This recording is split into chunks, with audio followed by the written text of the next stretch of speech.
ಎಲ್ಲರಿಗೂ ನಮಸ್ಕಾರ. ಇವತ್ತು ಒಂದು ಹೊಸ ರೆಸಿಪಿಯನ್ನು ನಾನು ಮುಂದೆ ತೋರಿಸ್ತಾ ಇದ್ದೀನಿ. ಹೊಸದು ಅಂದರೆ ಏನು ಹೊಸದಾಗಿ ಕಂಡು ಹಿಡಿದಿರೋದಲ್ಲ, ಯೂಶ್ವಲಿ ಇಂಟರ್ನೆಟ್ನಲ್ಲಿ ಆಲ್ರೆಡಿ ಟ್ರೆಂಡಲ್ಲಿರೋದೆ. ಅದನ್ನು ನಾನು ಸ್ವಲ್ಪ ನನಗೆ ಹೇಗೆ ಬೇಕೋ ಹಾಗೆ ಮಾಡ್ಕೊಳ್ತಾ ಇದ್ದೀನಿ. ಈ ಮಳೆಗಾಲದಲ್ಲಿ ಈ ಒಂದು ರೆಸಿಪಿಯನ್ನು ನೀವು ಕೂಡ ಮಾಡಿಕೊಂಡು ತಿಂದರೆ ತುಂಬ ರುಚಿಯಾಗಿರುತ್ತೆ. ಮತ್ತೆ ಮತ್ತೆ ತಿನ್ನಬೇಕು ಅನ್ನುವಷ್ಟು ರುಚಿ ಅದ್ಭುತವಾಗಿದೆ.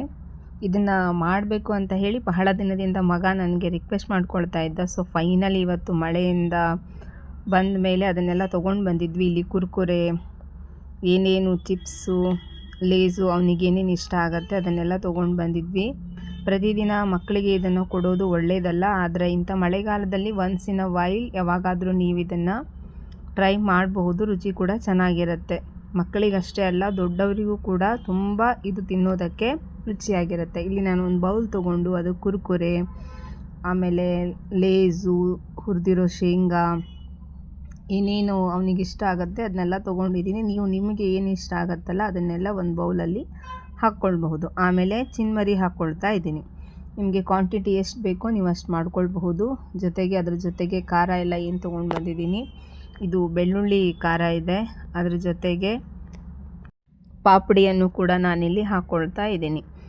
ಎಲ್ಲವನ್ನು ಹಾಕ್ಕೊಂಡು ತುಂಬ ಚೆನ್ನಾಗಿ ಮಿಕ್ಸ್ ಮಾಡಿ ಅದನ್ನು ಕ್ರಷ್ ಮಾಡಬೇಕು. ಕೈಯಿಂದ ಚೆನ್ನಾಗಿ ಕ್ರಷ್ ಮಾಡಿ, ನಿಮಗೆ ಕ್ರಷ್ ಮಾಡೋದು ಬೇಡ ಅಂದರೆ ಹಾಗೆ ಮಿಕ್ಸ್ ಮಾಡ್ಕೊಂಡು ತಿನ್ಬೋದು, ಆದರೆ ರುಚಿ ಅಷ್ಟು ಚೆನ್ನಾಗಿರೋದಿಲ್ಲ. ಈ ರೀತಿಯಾಗಿ ಇಷ್ಟು ನೀವು ಕ್ರಷ್ ಮಾಡಿಕೊಂಡು ಮೇಲ್ಗಡೆ ಸಣ್ಣಗೆ ಹೆಚ್ಚಿರುವಂತಹ ಈರುಳ್ಳಿ, ಆಮೇಲೆ ಟೊಮೊಟೊ, ಜೊತೆಗೆ ಲಿಂಬು, ಆಮೇಲೆ ಸ್ವಲ್ಪ ಖಾರ ಪುಡಿ. ಖಾರ ಒಂದು ಸ್ವಲ್ಪ ಜಾಸ್ತಿ ಇದ್ದರೆ ತುಂಬ ಚೆನ್ನಾಗಿರುತ್ತೆ. ನೀವು ಟೊಮೊಟೊ ಜೊತೆಗೆ ನಿಮಗೆ ಮಾವಿನಕಾಯಿ ಸಿಕ್ಕಿದರೆ ಅದನ್ನು ಕೂಡ ಸಣ್ಣಗೆ ಹೆಚ್ಚಿ ಹಾಕ್ಕೊಳ್ರಿ. ಕೊತ್ತಂಬರಿ ಹಾಕ್ಕೊಳ್ರಿ. ನಾನಿಲ್ಲಿ ಕೊತ್ತಂಬರಿ ಮತ್ತು ಮಾವಿನಕಾಯಿ ಯೂಸ್ ಮಾಡಿಲ್ಲ, ನೀವು ಮಾಡ್ಬೋದು. ಲಿಂಬುವನ್ನು ಹಾಕ್ಕೊಂಡು ಮಿಕ್ಸ್ ಮಾಡಿ ತಿಂದರೆ ಈ ಮಳೆಗಾಲದಲ್ಲಿ ತುಂಬ ಚೆನ್ನಾಗಿರುತ್ತೆ.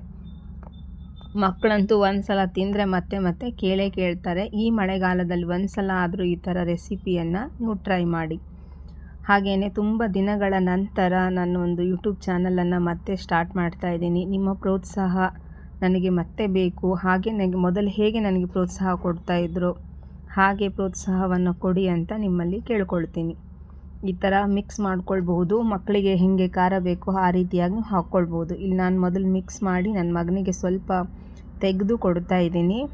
ಆಮೇಲೆ ಅವನಿಗೆ ಒಂದು ಬೌಲಲ್ಲಿ ತೆಗೆದು ಮತ್ತೆ ನನಗೆ ಯಾವ ಥರ ಖಾರ, ಹುಳಿ ಎಲ್ಲ ಬೇಕೋ ಆ ಥರ ನಾನು ಅದನ್ನು ಹಾಕ್ಕೊಳ್ತಾ ಇದ್ದೀನಿ. ಇಲ್ಲಿ ಫಸ್ಟ್ ಟ್ರೈ ಏನಿದ್ರು ನನ್ನ ಮಗನಿಗೆ ತುಂಬ ದಿನಗಳಿಂದ ರಿಕ್ವೆಸ್ಟ್ ಮಾಡ್ಕೊಳ್ತಾ ಇದ್ದ. ಸೊ ಟ್ರೈ ಮಾಡ್ತಾ ಇದ್ದಾನೆ. ಯಾವಾಗ ಮಾಡ್ತೀಯಮ್ಮ ಅಂತ ಕೇಳ್ತಾ ಇದ್ದ. ಈಗ ಎಷ್ಟು ಖುಷಿಯಿಂದ ತಿಂತಾ ಇದ್ದಾನೆ. ಇಂಥದ್ದೆಲ್ಲ ಮಕ್ಕಳಿಗೆ ಡೆಫಿನೆಟ್ಲಿ ಇಷ್ಟ ಆಗೇ ಆಗುತ್ತೆ. ಚೆನ್ನಾಗಿದೆ ಅಂತ ಕೂಡ ಹೇಳ್ತಾ ಇದ್ದಾನೆ. ನೆಕ್ಸ್ಟು ನಾನು ಟ್ರೈ ಮಾಡ್ತಾ ಇದ್ದೀನಿ. ರುಚಿ ಅಂತೂ ತುಂಬ ಸೂಪರಾಗಿದೆ.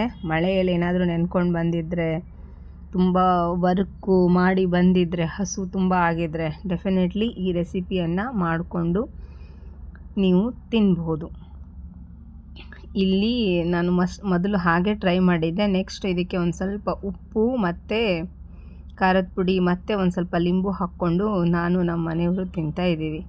ಮಗನಿಗೆ ಅಷ್ಟಾಗಿ ಖಾರ ಬೇಡ, ಆಲ್ರೆಡಿ ಖಾರ ಇರುವ ಚಿಪ್ಸ್ ಎಲ್ಲ ಹಾಕಿರೋದ್ರಿಂದ ಅವನಿಗೆ ಖಾರ ಸಾಕು ಅಂತ ಹೇಳಿ ನಾವಿಬ್ಬರು ಮತ್ತೆ ಮೇಲ್ಗಡೆ ಸ್ವಲ್ಪ ಖಾರ, ಉಪ್ಪು, ಆಮೇಲೆ ಜೊತೆಗೆ ಎಣ್ಣೆಯಲ್ಲಿ ಕರೆದಿರುವಂಥ ಹಸಿಮೆಣಸಿನ್ಕಾಯಿ ಟ್ರೈ ಮಾಡ್ತಾ ಇದ್ದೀವಿ. ನೀವು ಒಂದು ಸಲ ಇದನ್ನು ಟ್ರೈ ಮಾಡಿ. Thank you.